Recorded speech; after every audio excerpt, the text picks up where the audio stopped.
পারবেন না। এবার আপনি চাইলে ওই সময়ের মধ্যে আপনার বাচ্চারে নিয়ে খেলতে পারবেন না। এবার আপনি চাইলে ওই সময়ের মধ্যে অফিসে গিয়ে ঘুমায় থাকতে পারবেন না। আপনি চাইলে ওই সময়ের মধ্যে বাহিরে হেলায় খেলায় ঘুরতে পারবেন না। তার কারণ সকাল 8টা থেকে বিকাল 5টা পর্যন্ত আপনি আপনার সময়টা আপনার মালিকের কাছে বিক্রি করে দিয়েছেন।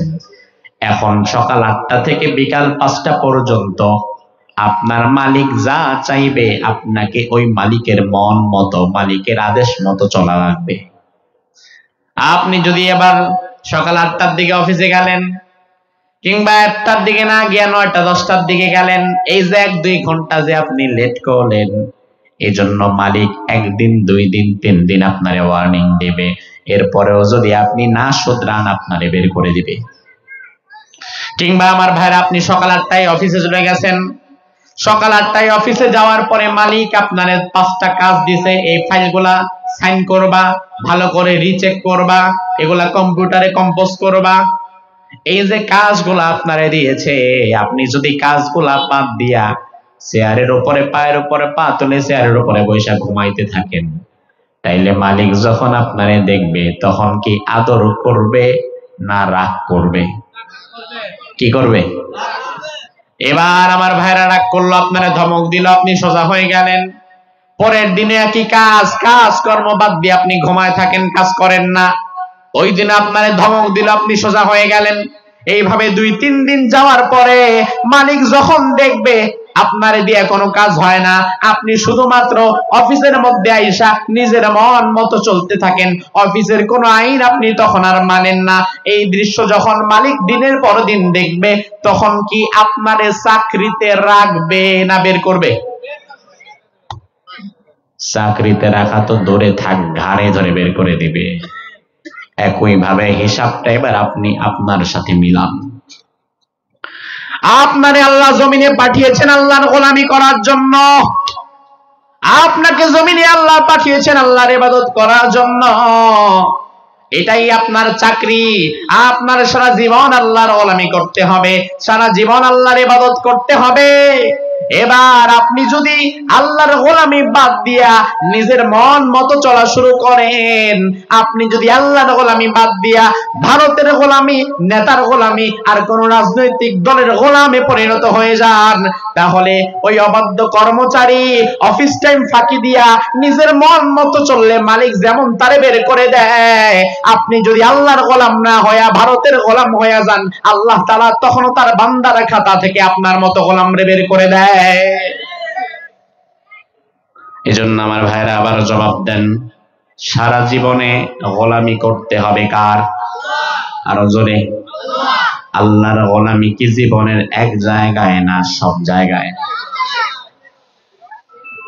তবে আমার বাংলাদেশে আল্লাহর গোলামি যা না করে তার চাইতে বেশি নেতার গোলামি করে এমন কর্মী বাংলাদেশে আছে না নাই? এরা আসলে আল্লাহর গোলাম না, এরা হয়ে গেছে তার নেতার গোলাম।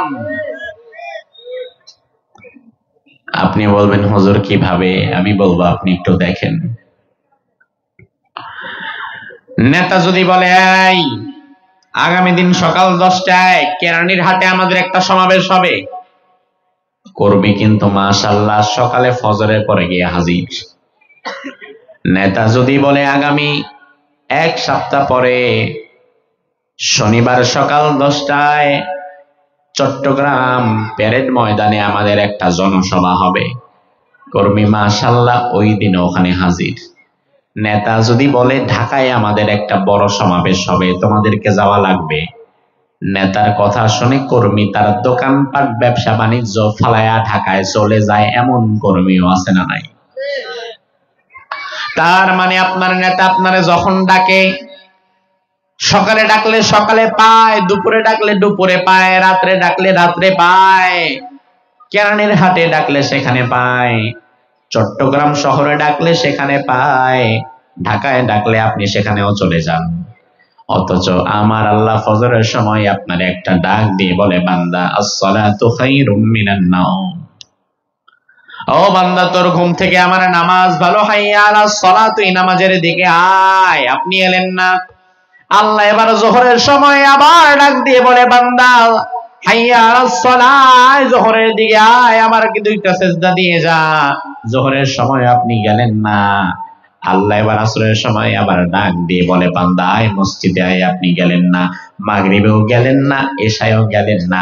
সারা দিনে 5 ওয়াক্তর 1 ওয়াক্ত নামাজও পড়ে না, এমন মানুষও আছে না নাই? ও ভাই আমার, একটু লক্ষ্য করে দেখেন, নেতা যখন যেখানে ডাকে সেখানে পায়।